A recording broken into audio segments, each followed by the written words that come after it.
and she finishes here in the first position for the women. Ann Ashworth, 6 hours, 10 minutes. That's quite a good time for her as well as she comes in here at the moment.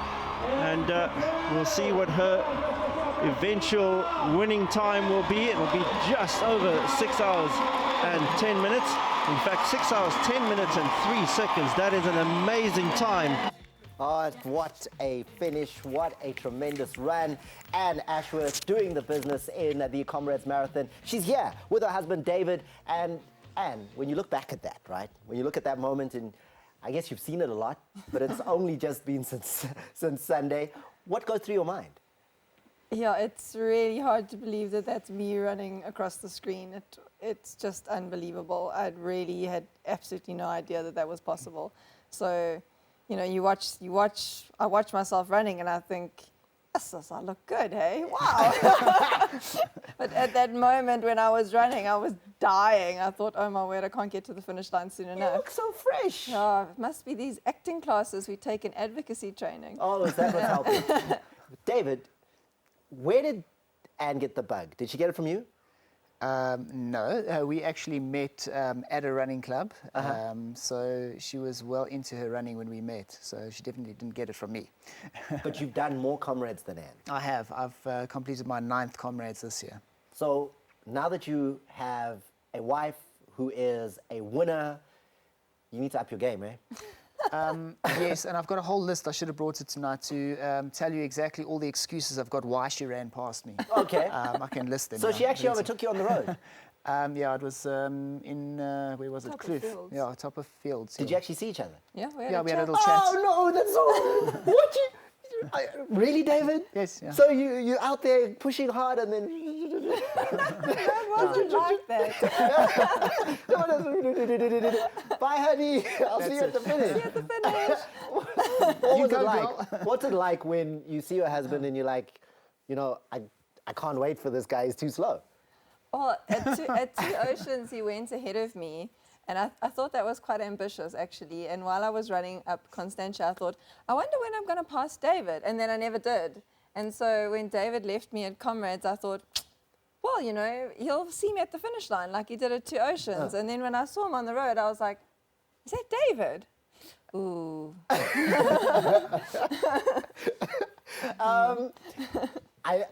I love that. That's what you both do. Like, I mean, running is your lives. And David, what do you feel about your wife's accomplishment? Well, I'm extremely, extremely proud of her. Just over the moon. Yeah, I mean, it's been years in the making. I mean, people think that she's this little known runner and she just came onto the scene. It's not like that at all. So she put so much work into it. She's been training full time for the last few months to get this right, and one of us had to work. That's one of the excuses. And I'm just glad it all paid off. So I'm just so super, super proud of her. So I'm sure you also had to do a lot of husband duties, because we don't, husbands don't get like the credit that they deserve. Because last year, Ann had probably the worst thing that can happen in a Comrades Marathon. Yeah, absolutely. And you needed to build her up. Take us through that. Well, it was devastating last year. I was standing at my seconding point, ready for her, because I was actually off for 12 months last year with a serious injury. And my duty was then to help her out and to second her along the way. And I got this frantic phone call just after the start of the race. And it was Ann in tears saying that she can't run. And she'd pulled out in the first kilometre of the race. 1K out of 89 kilometres. That's right, yeah. And last year.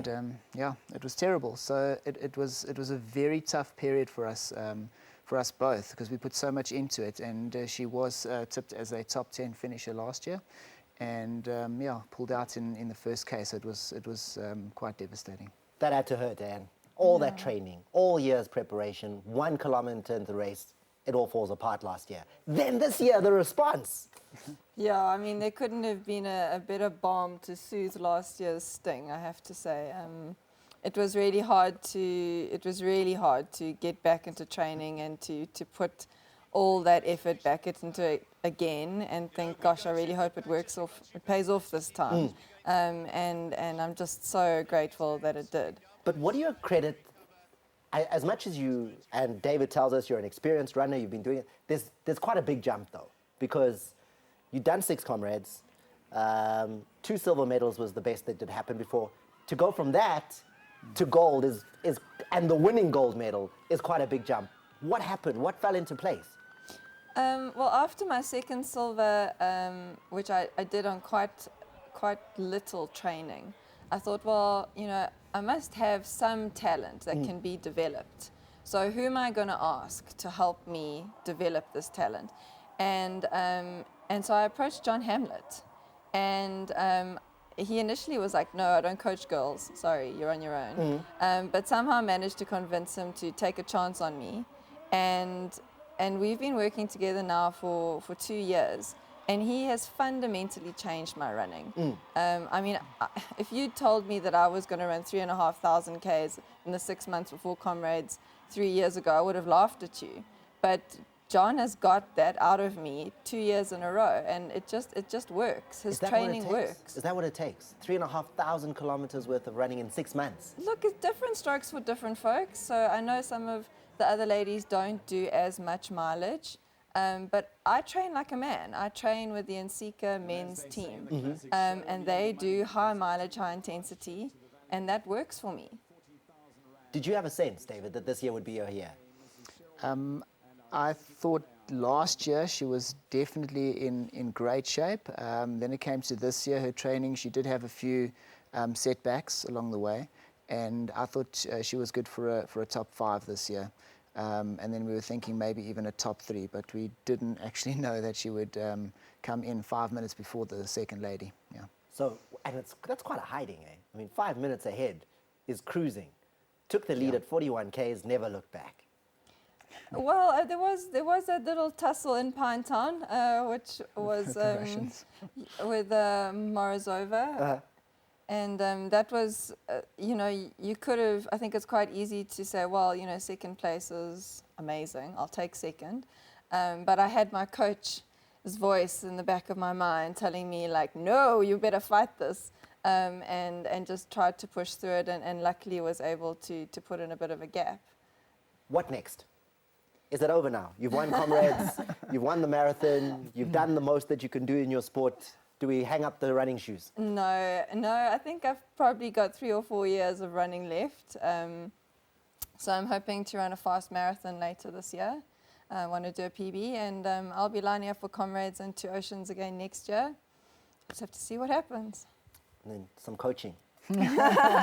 Coaching, yeah? Yeah, David's joined John Hamlet's coaching group as well, so let's see what happens. No, but jokes aside, just so that we make it clear to South Africans that you're not just a runner.